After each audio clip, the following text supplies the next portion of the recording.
What is something most people get wrong about you?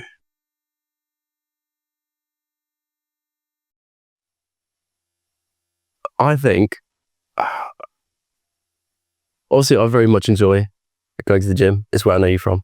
And I really enjoy going, but it's not the case for a lot of the time. It's just, I get up, what am I going to do today? I'm going to go to the gym just because it's more of a habit and it's just part of my natural everyday life rather than, I really want to go. But it's more, so I'm used to doing it. More of a discipline kind of thing. I've built it up over the years and I'm going to keep doing it throughout my life because I'm used to doing it now. And it's just something that I think everyone should try at least once in their lives. Going to the gym. That's just trying it. Yeah. Either lifting weights, like getting good at running, or even if you do like a sport, just going to the gym, training specifically for that sport. Why'd you say that?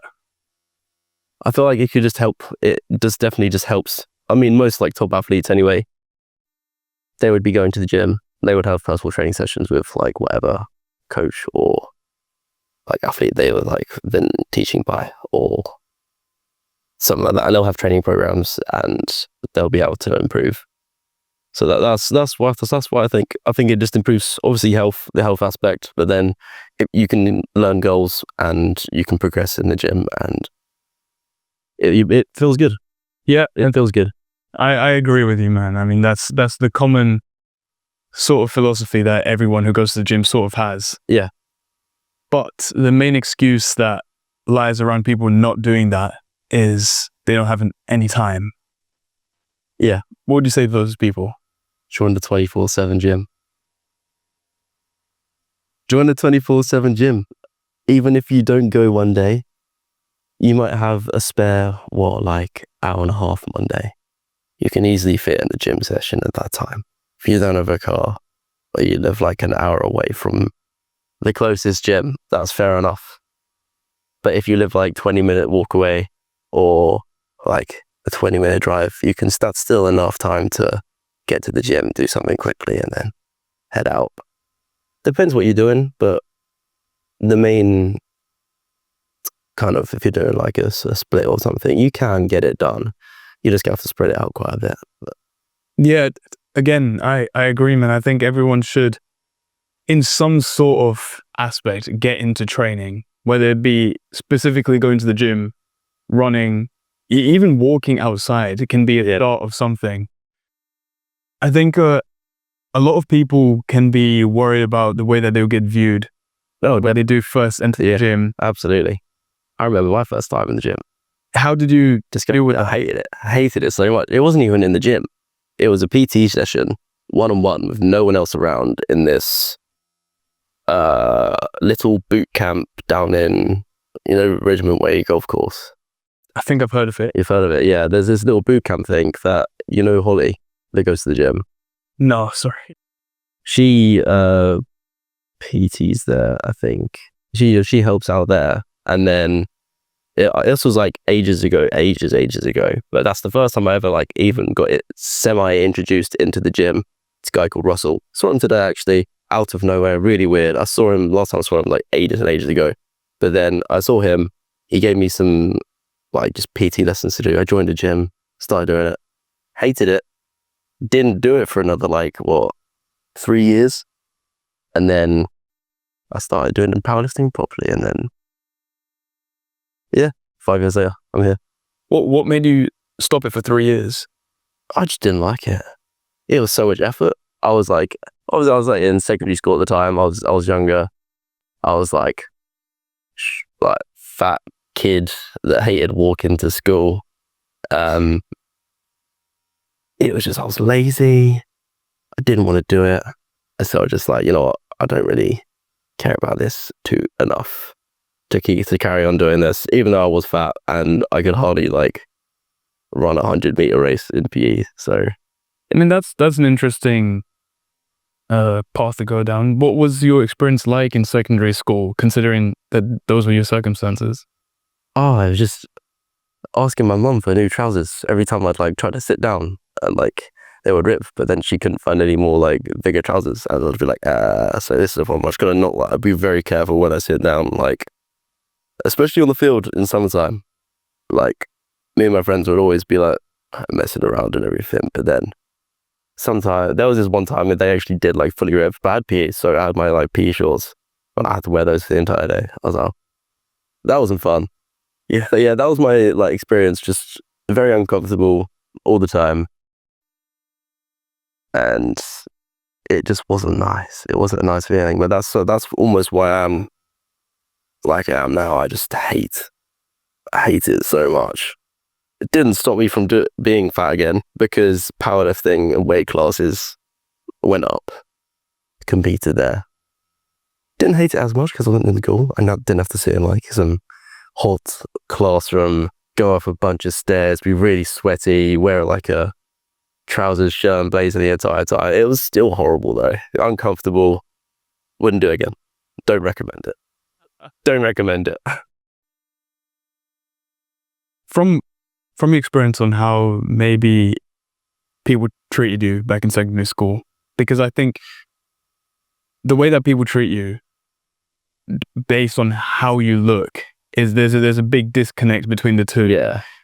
Have you noticed any difference between the way, at least from like first impressions, how people treat you versus from say secondary school versus now? Oh, definitely. What's the difference been? The same people from secondary school, but they were never actually like that bad. Like they were never horrible to me or anything. At least not horrible enough for me to like actually remember. So I didn't have anything like that. Everyone was actually quite nice. But then it's just the way that new people like are around you when you introduce yourself to them. And even those same people that like I would say may have made me feel like a little bit like not great about myself in secondary school, I see them out and about now again. And it's like, oh my God, hey, how are you doing? You look amazing. What are you doing? You're doing so well in the gym. I was like, thank you so much. That means a lot, but like it's really nice to hear though. So yeah. Yeah, I mean, you notice that a lot, don't you? It's people root for you when you're starting to do something, and they root for you when you've done achieving the thing. Yeah, those are the two moments where you don't need the rooting as much as you needed it through the middle of the entire. Yeah, that's the thing though. Like, it's not down to anyone else. It's down to you. If you want to achieve something, it's down to you to do it. If it takes it like a year to do, if you're really lucky, you might have someone that would be there for the entire process, get you into it, and stick with you through the entire thing. But then, if you don't want to do it, you're not going to put the effort into it. You're not going to do this, that, and the other to actually get to the point you want to be at. So it's a personal thing. You have to like really actually want it to succeed in doing it. Was there ever a turning point? Because you said you went to the gym, Yeah, and you then didn't go for 3 years. yeah. Was there like a black swan event that was like, fuck it, I need to go to the gym now? Or was it just like... It was actually my mum that got me into doing it again, because she found this PT in Morden. I love the guy. I love the guy. He was my best friend for like the entire time I was there. And I don't know if you know him, Adam Fosbrook. You may have seen him. Yeah, you might have seen him before. I love the guy, and I wouldn't be in this like the same place as I was like without him, because my mum introduced me to him because her friend had been with him for PTing as well. She lost a ton of weight. This is when I was like really, really big as well. So I went to him. I started powerlifting. I enjoyed it so much that I actually wanted to keep doing it. But it was the powerlifting side of things that actually got me to stick with it, because it was so fun. I was getting stronger, not necessarily caring about my body in the same way that I was before, but then I was starting to feel better and look a little bit better in the process. So that kind of came with it as well. And from there on, I just got used to going to the gym, as I said I did before. And yeah, I don't know what I'd be doing. But I didn't do that, to be honest. Oh, there's an interesting concept of why the gym can become so addicting, and it's the only endeavor where after a session you can get a glimpse of what you will look like 6 months down the line if you keep doing the thing. Yeah. There's nothing else in the world that lets you do that. Yeah. Other than going to the gym. After the gym, you've had a good session, you smashed it, you're pumped, take off your shirt, and you're just like, this is how I want to look without the bumper. But it's always chasing it. The improvement in your physique from where it was before to now, I can imagine that it's caused you to have a boost in confidence. Yeah. Yeah, no, definitely has. Was that the only aspect that caused you to have a boost in confidence, or were there other things that added into it? I don't think it's like the physique improvement itself. It's the fact that I was able to stick to it and actually achieve it in the first place. Like, the physique itself wasn't necessarily what made me be able to have this confidence. It was the process and like discipline of me being able to accomplish it that made me feel more confident in myself, then made me be able to be more confident in everything else around me. So it made you respect yourself more. Yeah. It's like you trusted yourself. Self-respect kind of way. Yeah, definitely. It's interesting. Very interesting. I want to move on to a different topic. Yeah. Well, if you could go back in time and relive one single moment in time, what would that moment be?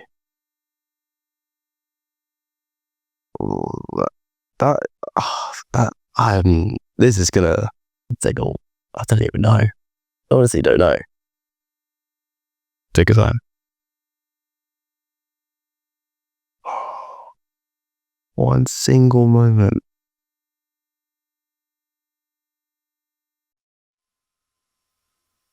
See, I was thinking like, I could say 2023 Bench Worlds. I was going to South Africa.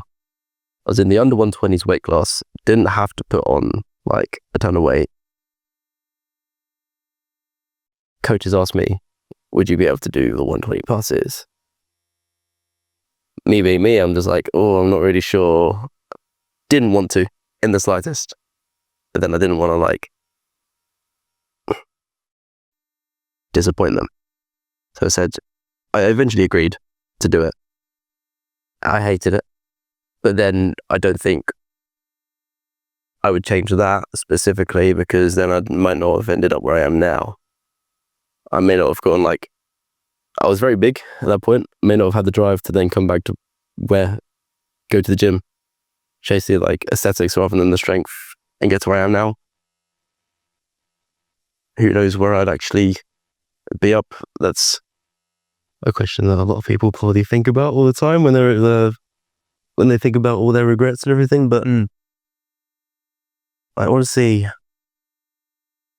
one thing I do, which is that I kept on going to sixth form.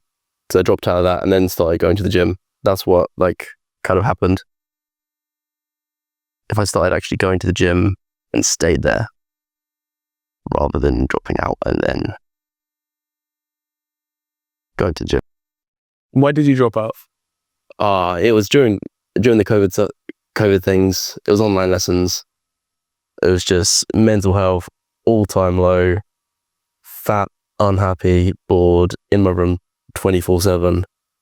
Not a lot happening, really. Just not happy at all. Rotting in my flipping bedroom. And so I think it would have been better if I had stayed in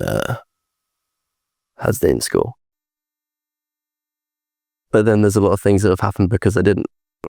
Right, yeah. So then it's just like, do I really actually think that? I see what you mean. I don't think so. Every decision that I've made has then caused other things to happen, which have been amazing.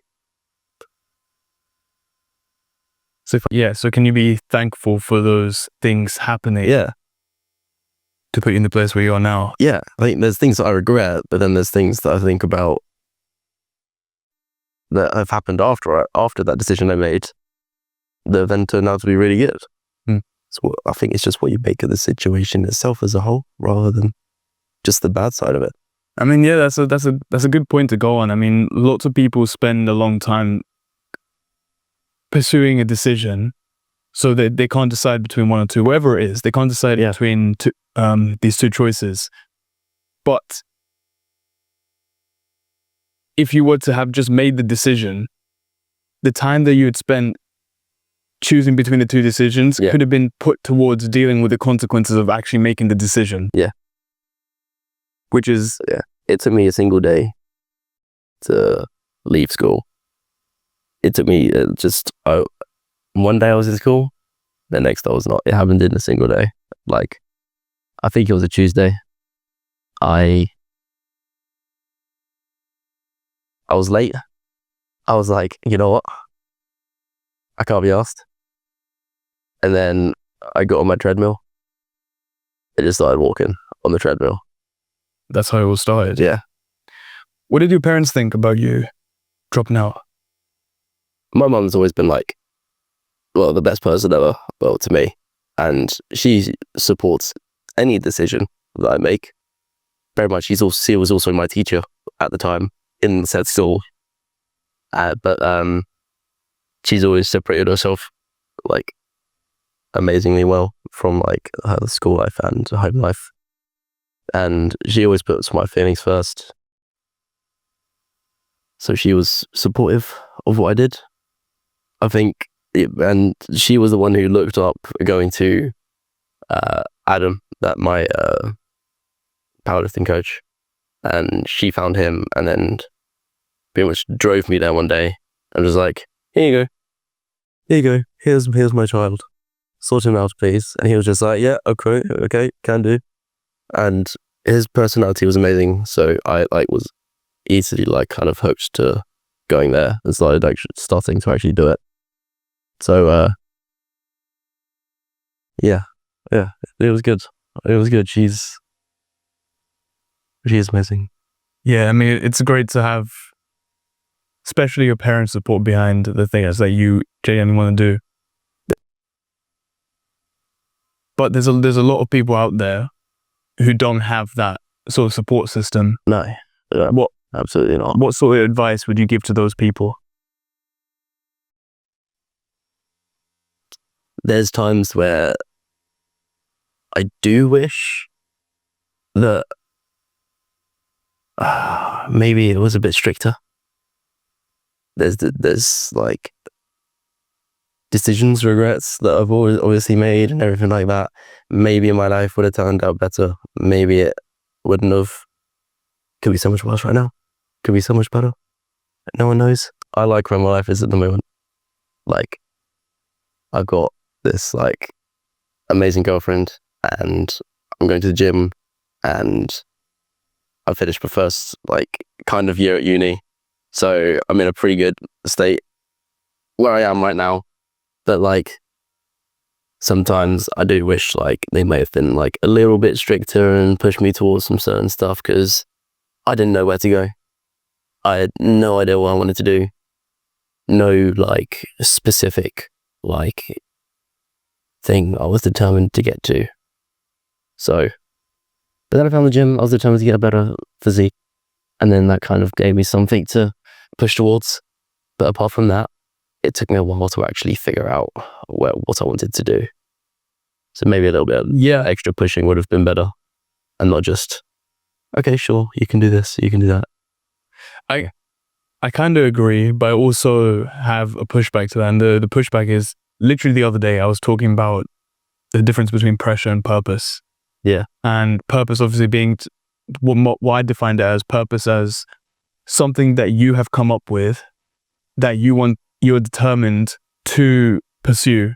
And when you do pursue it, you're fulfilled while pursuing it. Yeah.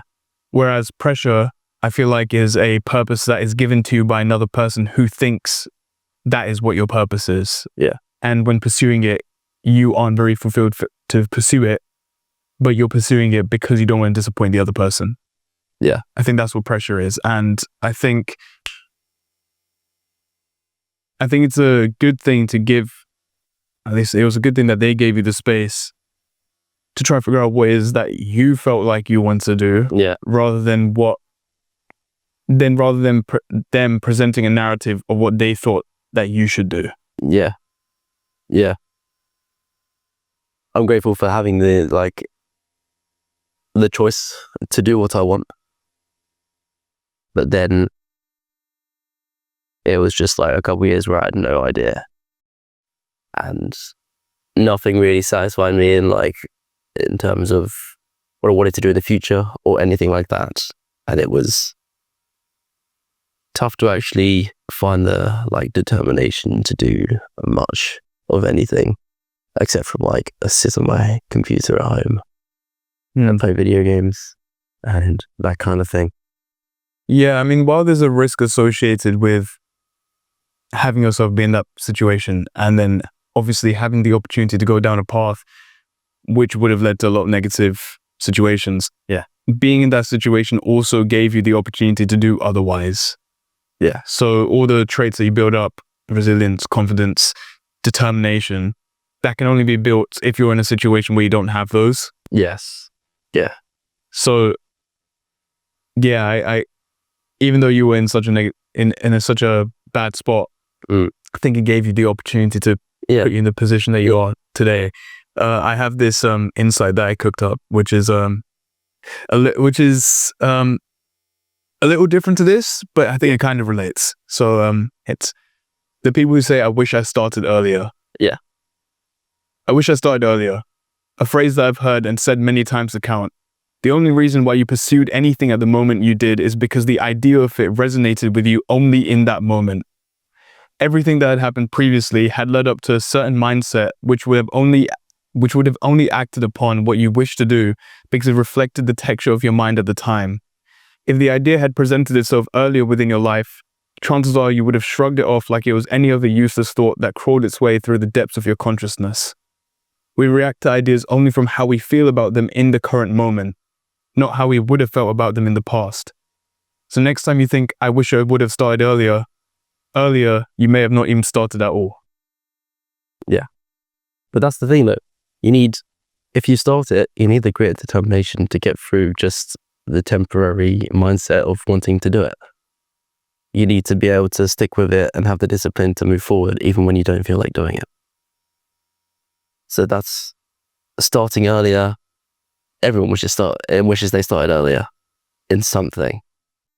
Going to the gym, or especially in powerlifting, actually. If you start earlier, one of your lifts might be higher, your total might be higher. The age classes, obviously, that's going to be something that's going to be affecting it. If you get to 23 years old and you're not at the total you want to be, or maybe if I started a year earlier, I may have been in a better position than I am now. May have gone to British, may have competed at Worlds. But you can't change it. You can't change it. Yeah, I think we spend a lot of time thinking if I had done this earlier, I would have been in a better spot. But it doesn't take into account of the other situation where if you'd started earlier, maybe you would have been in a worse spot. Yeah. Because having started earlier, it gives you more space to achieve good things, but it also gives you more space to achieve bad things. Yeah. Which is something that a lot of people forget. Yeah, so if you started early, you may not have the same aspirations or goals that you do in this specific moment. Yeah, bad. You may have gone to a competition, done absolutely terrible, never wanted to do it again. But then you've waited, well, not waited, but then you've decided to do it later, and then you've had a very good competition, now you're doing it, and you want to do really good at it. You just don't know. These are just questions that you can't answer. Yeah. You can only move forward. What do you think people misunderstand about actually working hard?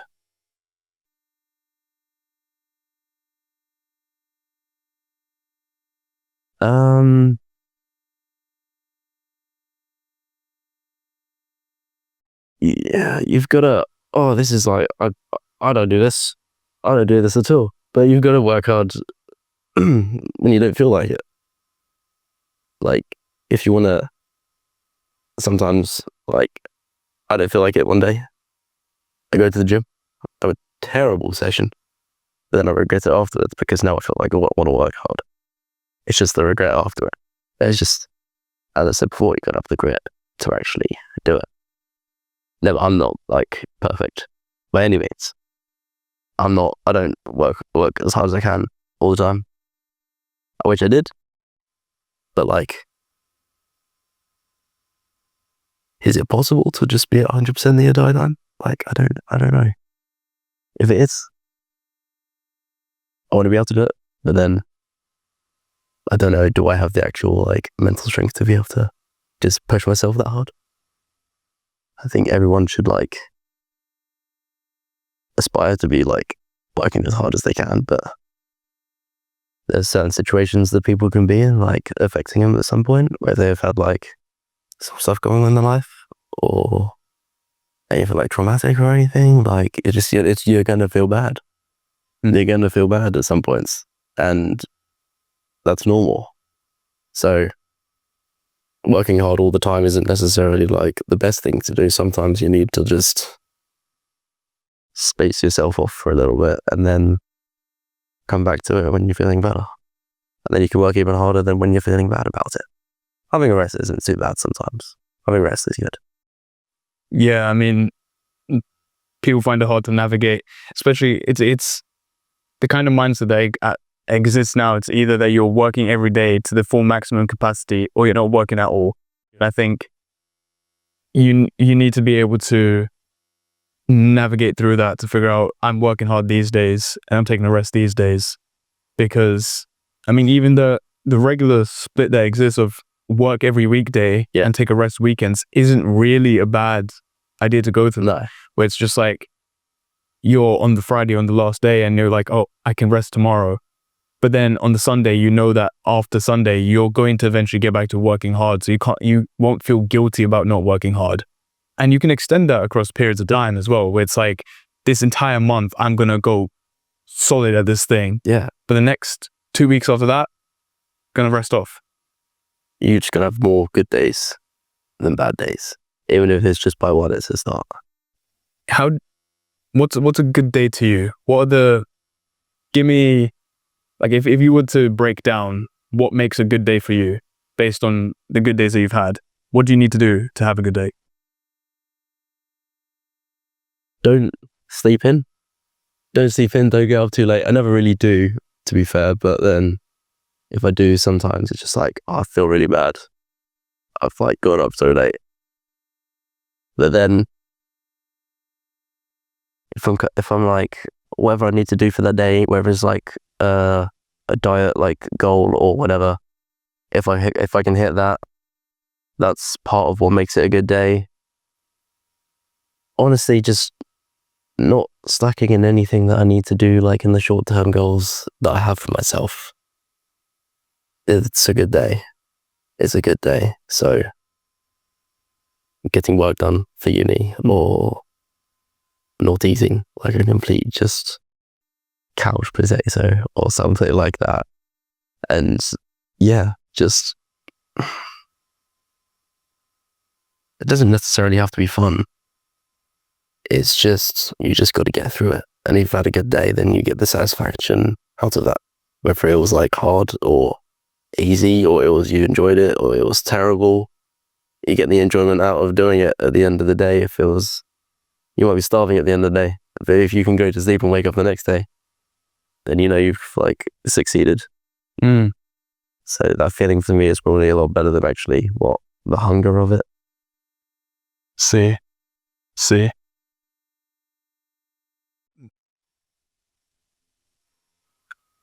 Do you think that you struggle to be kind to yourself? Yeah. It's really weird though. Like,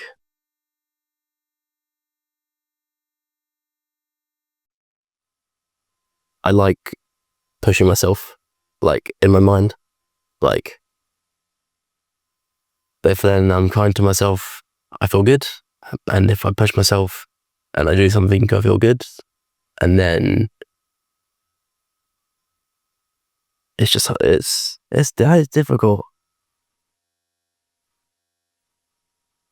Maybe I'm too kind to myself, actually. Maybe I'm too kind to myself. Maybe I let myself do too much stuff. Like, I don't know.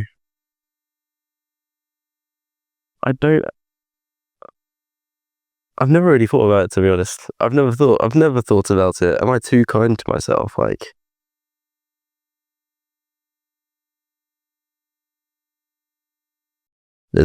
there's self-love in everything you do. And whether you respect, like, have the self-respect. And there's tough love, obviously. And if you can be tough towards yourself, then I think you can get a lot more out of it. You may have not been you may have been hard towards yourself, but that is still loving yourself in a way, because you're trying to improve yourself.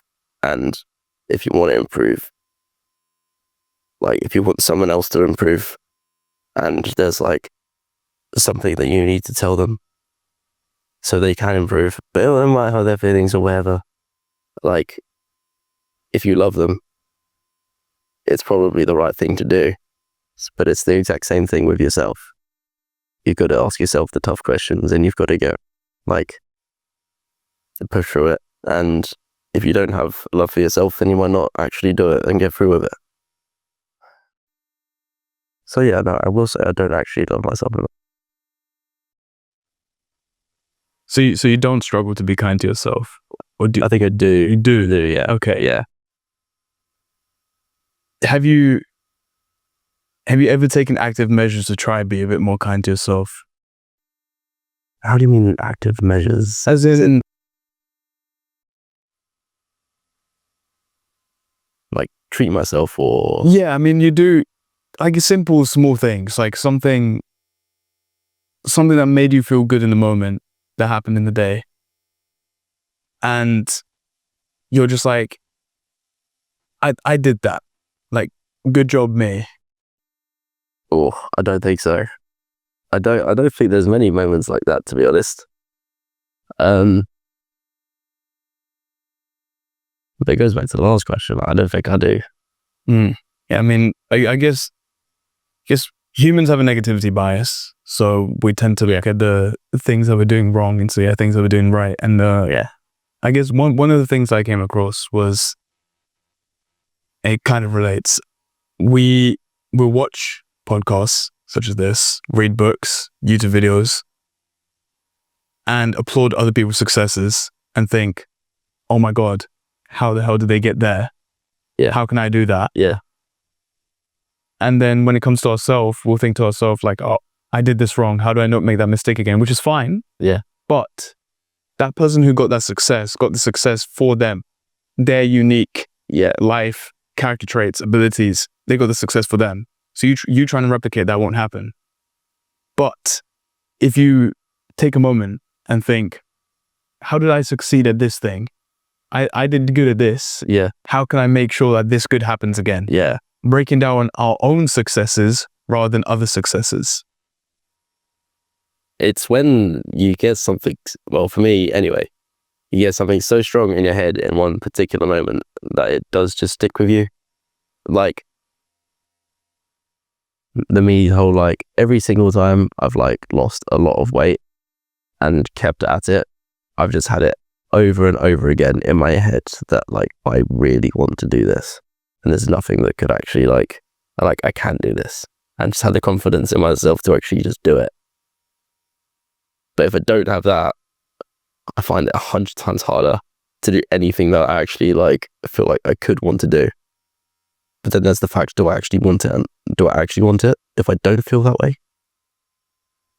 Because there's definitely stuff I do want to do. I want to achieve. But then I don't get the same feeling out of it. Like, it's genuinely a feeling in my gut that I need to do this one thing. If I don't feel like that, and then it makes it harder to do. Yeah, I mean, do you know Alex Hormozy? Alex Hormozy. It rings a bell. He's a big entrepreneur online, and one of the things that he said, which has stuck with me, he said, "Are you trying, or are you moving mountains?" And I think when it comes to any endeavor, are you trying to do the thing, or are you absolutely moving mountains to achieve that thing? Yeah. And I think that's caused like a big mindset shift in a lot of things that I do. Because you could just be, what you're doing, you could think it's hard work. Yeah. But that's because you never ever truly worked hard. So you don't know what hard feels like until you truly work hard. Yeah, you could just try something, but then are you actually putting everything into it? Maybe not. Like, do you know for sure? Have you actually taken a day to be like, did you really try? The next day, did you then try as hard as you could? Because I've had a day like that, and it's just been, that was a very big difference from today and yesterday. Yeah. And it's felt amazing afterwards. Yeah. But then you have a good day, and then you have another good day. You can start, have a bad day again. Oh no. But then you had 2 days of just 2 good days before, then you might have 3 good days. You might have 5 bad days. As long as you can get back up and not feel bad about yourself and just keep pushing forward, then you're going to get used to it. And you have like 2 weeks of a good day. Yeah. 14 good days. You're going to get used to it, working hard. And you can put that in other aspects of life as well. Just giving it your all.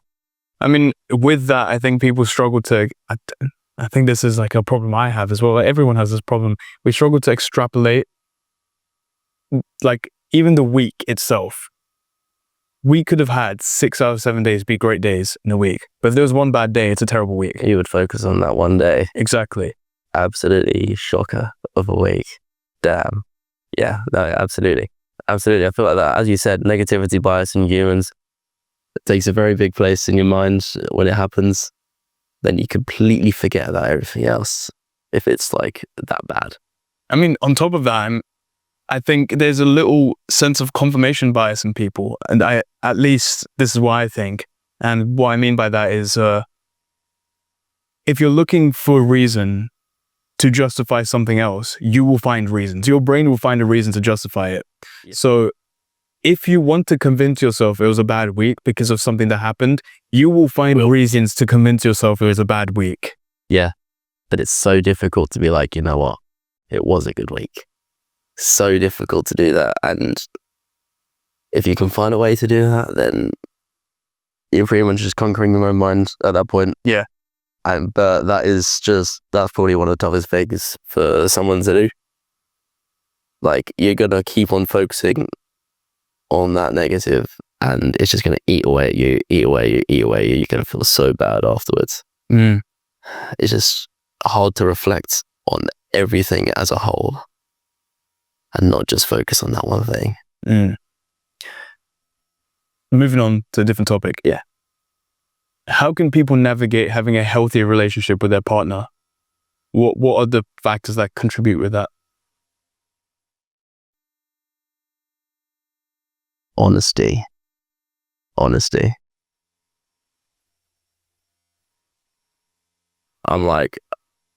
There's been stuff that I haven't said before, and then it gets out, and it's just worse than if you would have just said it in the moment. Don't keep anything. Be fully honest. And I get that, but to push back a little, to give you a little bit of resistance to this, is how honest are we talking? Because there's brutal honesty towards things. And just with, if you've done something that may upset them, whether it was if it was an accident or not, you wasn't thinking in the moment,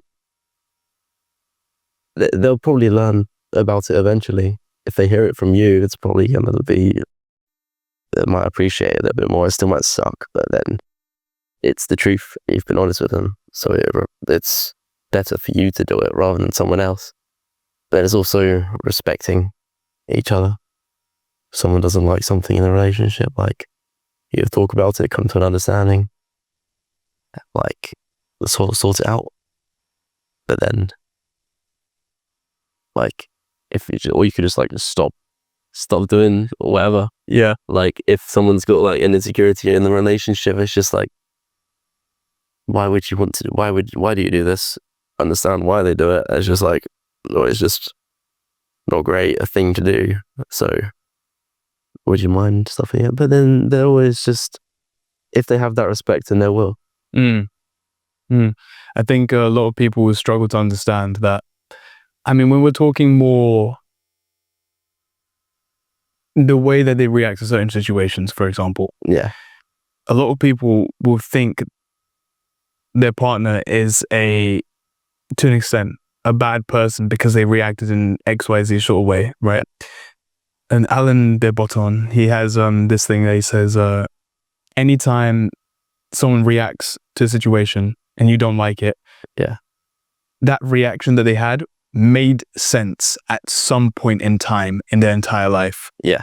There was some point from their childhood to now where that reaction was a valid response to a situation that happened. Okay. So their reaction to or emotional outbursts and whatever their reactions are to a situation that happens isn't because they're a bad person. There was a moment in their life that made it a valid reaction to something that happened. And if you're able to find out what that moment is and understand why they reacted like that, I think the solution to it becomes a bit more visible and the situation becomes a bit more tactile. Yeah.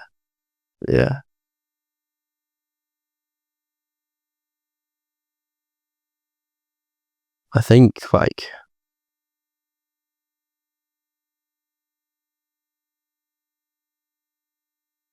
don't want to say just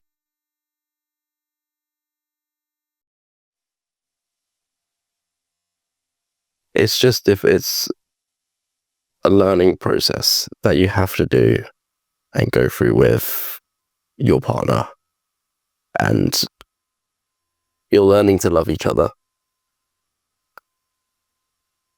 And if you're willing to put in the effort and have the patience.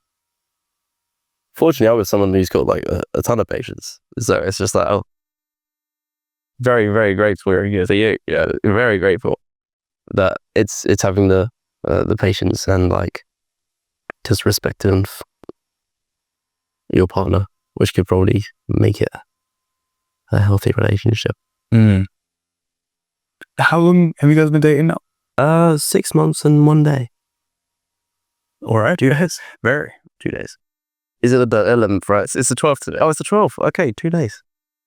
Well, congratulations. Thank you very much. Have you read Richard Feynman's Love Letter to his Wife? I have not read a single thing in a very long time. Awesome. Let me read it out to you. I won't lie to you, it's incredibly sad. Okay.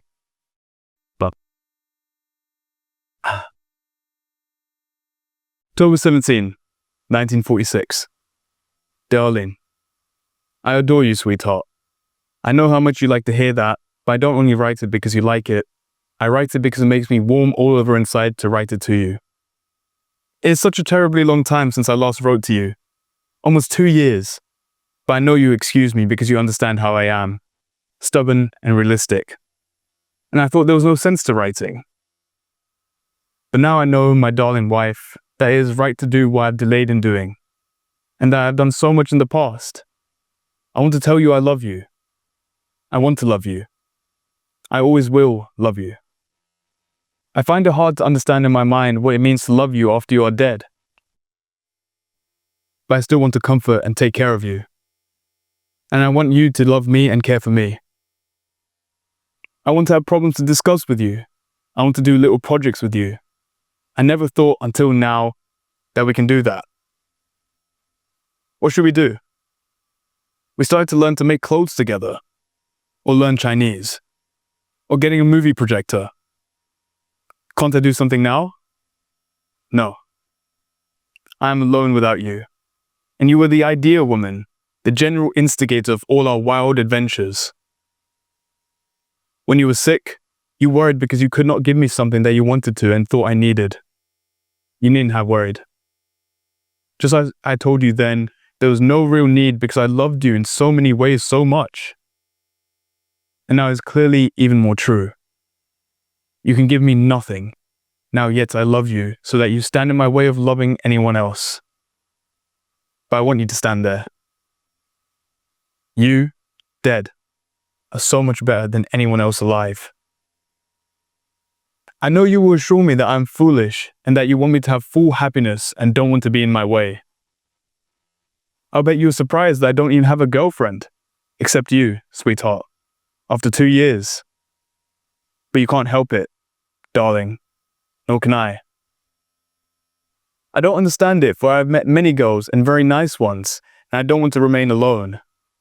But in 2 or 3 meetings, they all seem ashes. You only are left to me. You are real. My darling wife, I do adore you. I love my wife. My wife is dead.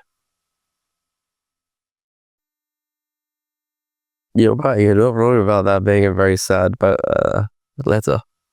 There's a lot of just about regret of not doing the things he could have done, like sending letters to her, but then reminiscence about the relationship as a whole and the woman that he loved. And I think it's a good lesson to learn that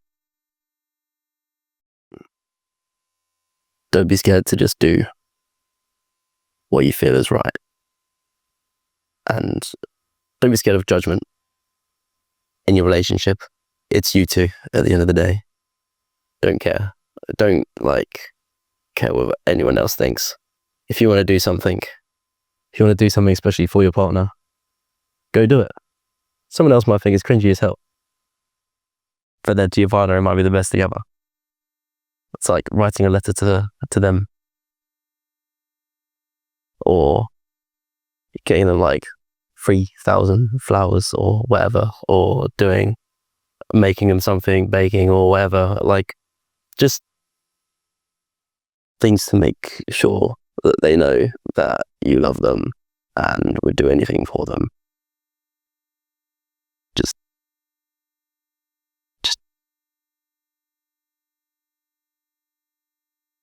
that's what I think. I wonder. I regret it. I wonder if I played out the reverse. Would you want her to write that letter? As in, After you were gone, for example. yeah. I think it would be.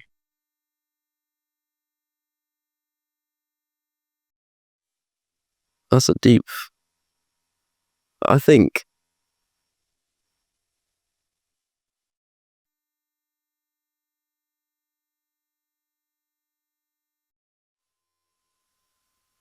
I would just hope that she would be happy.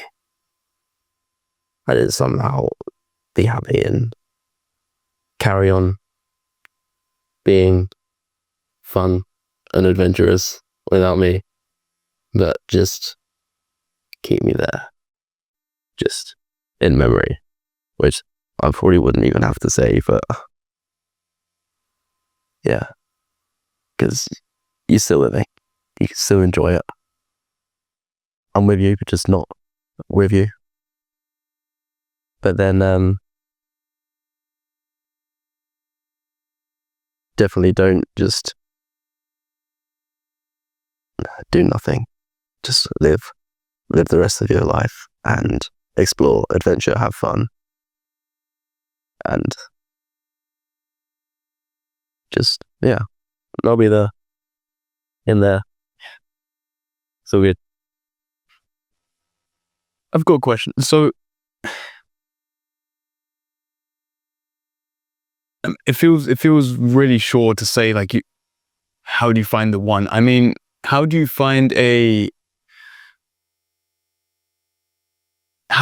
know that the person that you want to be in a relationship with is someone you want to be in a relationship with? Because there's this quote that says, with rose-colored glasses, red flags don't look red. So a lot of people will want to get into relationships just because they want a certain aspect of not from the person themselves, but they just don't want to be alone, or time's running out and they want to have kids. So they start getting into relationships with people who they don't really want to be in a relationship with. and they avoid seeing the red flags because they're wearing rose-colored glasses, what would your advice be to find someone who you'd actually want to be in a relationship with? Stay true to yourself and have the self-respect to just be like, this is not what I need. This is not what I actually truly want. And like, just be true to yourself. Be true to yourself. Think about it before you actually make any rash decisions. But you could probably try it with like, everyone's different. It's just about learning and getting to know each other and what each other want, and being able to adapt to their needs, and then being able to adapt to your needs. And then eventually they might be able to learn to actually, if they're like completely like just forgetting all the red flags and doing this, like you could still learn to like love each other in the end. I think it's not like impossible for anyone. It's definitely possible for everyone. But then, like, it's just whether you're willing to try or, yeah, have the self-respect to be like, do you want it? Do you actually not want it?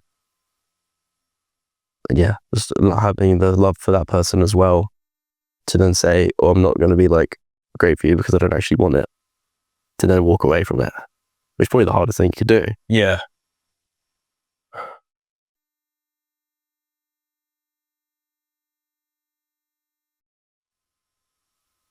Yeah, it's having the self-respect to do that. I've got to ask, what you said, being true to yourself. Authenticity is kind of a topic that I've tread around for a fair amount of time. Right. How do you think someone who struggles to be true to themselves can be more true to themselves?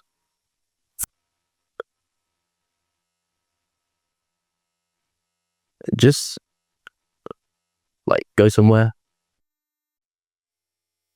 on your own where you can reflect, listen to something, do something else where you can just be at peace in your own mind. Just take some time to reflect and think about everything. You might come to a conclusion. It's, if I knew like that's just one way you might be able to do it, if I knew the answer to it, I mean, that'd be great. That like it doesn't always, that's what I like to do. It doesn't always work. But then it just takes time, I think, to actually understand what you truly want. And do you think there's parts of yourself that you're still hiding from showing to other people? Maybe not consciously, but given some thought now. I don't, that I've just kept to myself, like, and not at anyone else. Is that what you mean? Yeah. I don't think so. Like,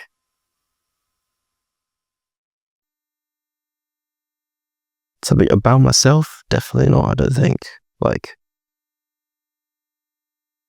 my aspirations is just go gym, go uni, get a good job, have a good relationship, have a family, die happy. That's I mean, that's a good point. What is your definition of success? it's mine. I don't know. It's just feeling good in myself. But then feeling good in myself comes from feeling good with everyone around me and what I'm doing. So if I can provide for them, the people that I care about, I would feel happiness out of that. And then I would say being able to like provide for eventually a family and everything like that, I would say that's success. Everyone has their own like different aspects, like viewpoints on success, whether it's like you want to become a billionaire or something like that. But then that would be obviously success. But then there's smaller bits where you can have a family and raise children with like the person that you love, and have a good job to then be able to support them. I think that's what I think success is. Being able to provide. Yeah. Being in a position where you can provide and help your family. Yeah. When do you think you'd want to have a family?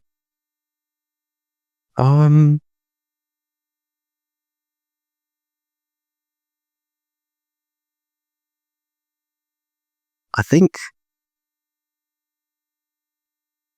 definitely not before like I finish university. That's for sure. That's for sure. Sometimes you can't really control much. Yeah. And anything that happens, like I do want a family at some point. I mean, I would prefer if like it was a little bit further in the future, maybe when I'm like at least, what should I say, like at least 4 years. Yeah. I'm gonna say it's fair. At least 4 years away. Yeah. What age would that be? 25. But anything, yeah. Like as I said, life comes as it is. Yeah, it comes before that. So be it. I will find a way to be successful. Yeah, as I said, provide and everything like that. I think it'd be fun. Yeah. It'd be fun to have a family and of my own and watch some little children grow up of my own. Like, but it'd be good. It'd be awesome. It'd be awesome. But yeah, honestly, like if I could just get a stable job first, that would be like fantastic. Has the way that your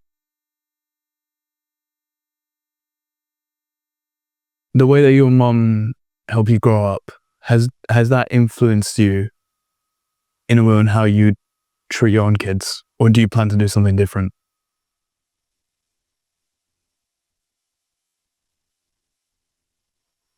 I think, as you said, like I wouldn't want them to like. No, yeah, I think she did. I am very appreciative of my mother, and she's been there for me through everything. So I don't think I would change much, if anything, about what she did to raise me. I always had the freedom to do what I'd liked, and then she was always supportive. She spoke her mind about stuff. Then she's always there, like after it, like even if she didn't think it was the right thing to do, but then she'd always find the best way for me to do it, which I think is like very good because I can learn my own mistakes and failures and come back from it. But then she's always there to help me out to do it, and I think that was like almost perfect. Yeah, I think that is I agree. I think that's a really good way to raise a kid, because in one of the books I read, The Courage to be Disliked, it talks about this concept called the separation of tasks. Have you heard of it? No. So the separation of tasks is essentially, let's give you an example. Your kid has to do homework. Yeah. He doesn't want to do homework. It is his task to do the homework. You can't intervene and force him to do the homework. Yeah. The only thing you can do is help him by making him consider the benefits of doing the homework, but forcing him to do the homework isn't going to make him someone who wants to do homework. Yeah. That's what my mom did. Like she was always, have you done your homework? Have you done your homework? Have you done your homework? And then if they don't want to do it, can we help you with your homework? Exactly. It's instead of forcing them by punishing them for not doing it, give them every single means to do their homework, but then if they still don't do it, then they get the punishment for it. It's just like, Yeah. I literally just could have got the help from the homework and I wouldn't have had the punishment. yeah.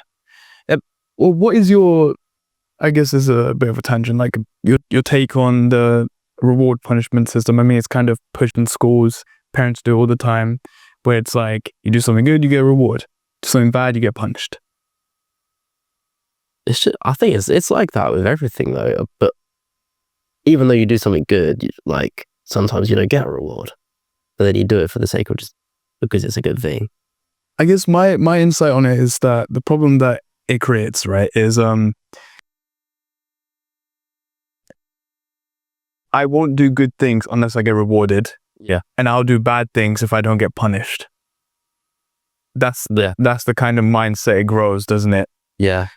But you need the morals yourself to just not do the bad things. But I think if you were to grow the right mentality, I guess it's hard to do in school, honestly. But I think with your kids, at least, Yeah. it's the two things. So punishment decreases over time, the effectiveness of it. So if you didn't do the homework and you got punished for not doing the homework, that's not going to stop you from sometime in the future from not doing homework. No. Realistically. Yeah. But it's like the people who get in relationships, pretty emotionally abusive or even physically abusive relationships, and they leave the relationship, but they only remember the good times after. Because the good times stay consistent over time, punishment kind of decreases over time. Yeah. So my take on it is, when they do something wrong, you tell them what the good thing is, and if they do the good thing, then you reward them for doing the good thing. If you know what I mean? Kind of. Because This is wrong, then you say what they did. Yeah, you tell them what they've done wrong. Yeah. Why they've done it wrong, and what they could have done instead. What they could have done instead. Yeah. And the next time they do the instead, yeah, you reward them for doing the instead. Yeah. Okay. Yeah. I'm sure there's situations where punishment is required to an extent. Yeah. But I think adopting the mentality. Sorry? If it's something drastic. Yeah, of course. Yeah. But adopting the mentality of, when my kid does a good thing, I'll reward it. Because a lot of the time, you see it a lot of the time, because it's such a small thing, right? It's like, don't shout back, right? Say that, don't shout back. Yeah. The next time they don't shout back, you're not going to reward them for not shouting back. You're just going to think, oh, it's like, oh, they didn't do something. You might not even notice. That's the normal. Yeah. That's what you think. But to them, they actively probably thought about it, going like, maybe I shouldn't shout back. Yeah. So then rewarding that sort of mentality, I think that's the way you should go about it. Yeah. Let me know what you think of it. No, I think that's a very good point. I mean, obviously it's blatantly a good thing. It's like, oh, thank you very much. Be very supportive of it. Be very thankful. But then, where you can, be lenient. Well, not too lenient, but like almost give them a fix and help them learn what they did bad. And then if, like you said, then if what they do in the future reflects on them adjusting themselves to do the good thing instead, then probably might deserve a bigger reward for that. Yeah. What are you most scared of? I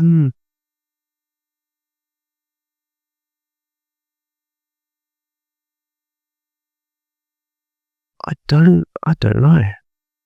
know.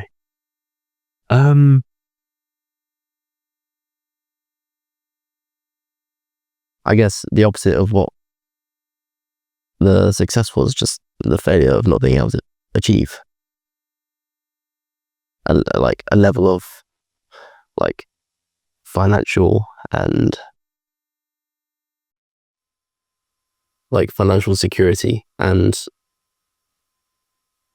like security in like a family almost, And like to be able to not succeed, that's the word. To be able to not succeed is probably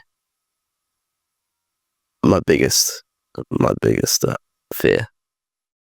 Because then if I can't achieve that, then my life is just going to be worth like, well, not a lot. Because if I can't like provide for a family and try my best to help support them, then how is their lives going to be? And it's going to affect them. If I have children, they're not going to have as good a life as they probably could have. If I don't have a good job, if I don't have like a nice house, if I can't like support them, if something goes wrong, like have backup, like That's interesting. or something like that. Does that mean you think that your value comes from how successful you are?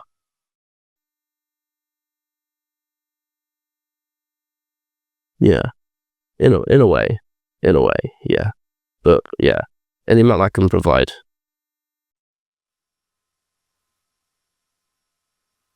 I think that's where I think it comes from. Yeah. My value is what I can provide for the people I love. That's what I think. I wish I'd have countered to that. I kind of agree. So, but I'm sure there's people out there who genuinely love you, care for you. I think it's everyone who would see there being other value. Yeah. I guess if I'm being as true as I can to it would be probably things such as like just your presence, your ability to care. I think there's a lot of things that take into it rather than your external success. I mean, providing as a whole with the ability to care. Okay, so like emotional provision as well. Yeah. Okay. Yeah. I agree. Cool. How do you navigate softness and strength? How do I navigate softness and strength? And strength?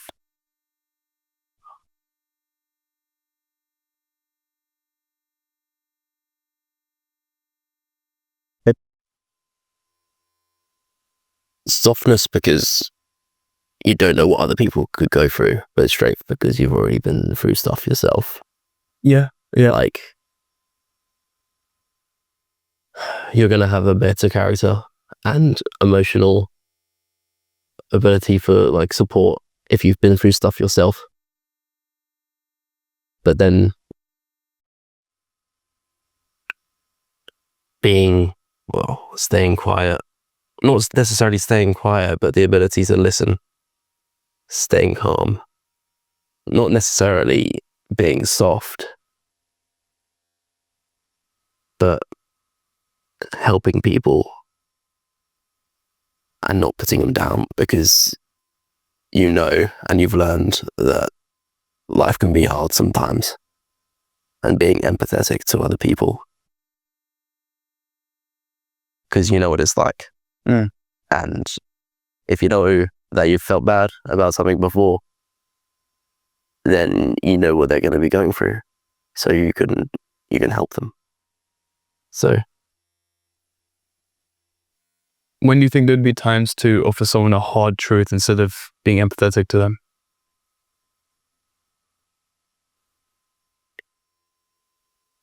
What you said before about the mind trying to come up with a justification for something, they're completely blowing it out of the water. They've done something, but they really don't think it's their fault. It's just like, here's the situation. This is what happened, whether you like it or not. It was your mistake.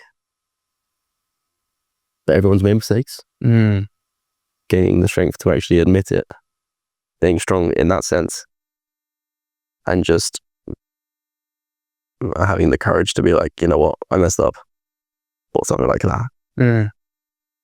To just say it and then apologize, and not like make it about, oh, but it wasn't me. Just being accountable for your own actions. Okay. I do agree. I'll do that. Yeah. That's a good definition for I would say. Well, if this podcast were the last thing you ever did, what would you want people to remember about you?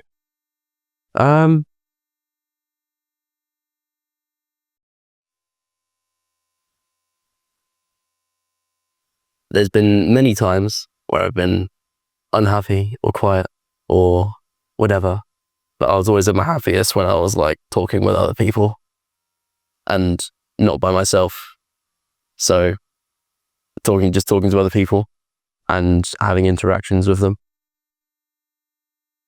Grateful to everyone. And yeah, just glad to be around other people and have a laugh, and just the happier, the better times where I was actually like, just energetic and like happy and talking to people. Just I might have been a little bit moody sometimes, but it's all right. Everyone gets a little bit moody sometimes, but I don't think there's any one person I hate. So yeah, I don't. Yeah, that's a tricky question, but definitely like along those lines, like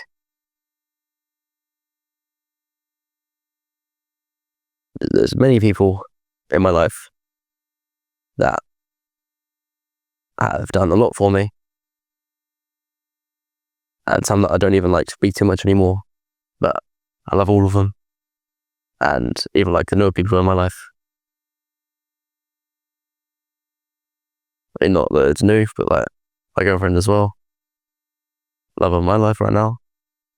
Oh, not even what love of my life. Not just like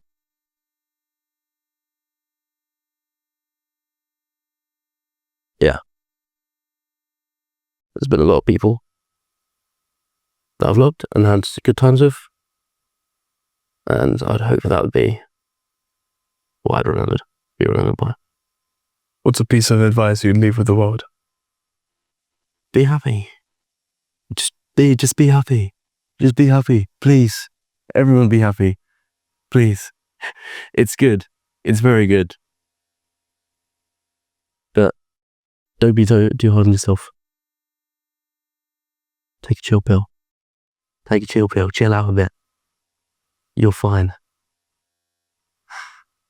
Someone loves you in your life, and you can be grateful for it. But yeah. Be happy. Well, Very much. Marcus, I have enjoyed this conversation. I've enjoyed it. It's been very, very interesting. I was a little bit nervous, bro. I was like, yeah, this is really good. I'm glad, man. It was. This is fun. I love you as a person, man. You're great. You had some really great insights here. A lot of stuff that I think people can genuinely take and think to themselves about to improve their lives to an extent. Yeah. No, thank you for being on, man. No, thank you very much for having me. It's been an honor. Yeah, it was awesome. It's very. I've never done something like this before, so this is a very good experience for me. Like, I loved it. It was good. I'm glad you enjoyed it, man. Where can people go to see any of the stuff that you do, if they decide to? I honestly don't share that much, to be honest. But like, mine just Instagram. That's where I share most of my stuff. It's just I don't post much about just myself because my favorite times are when I am with my girlfriend at the moment. So it's just me and her right now. Yeah. So yeah. Anything. Just Instagram. That's literally it. But there's a lot of stuff on there. Yeah. There's some. Yeah. That's where. All right. Yeah.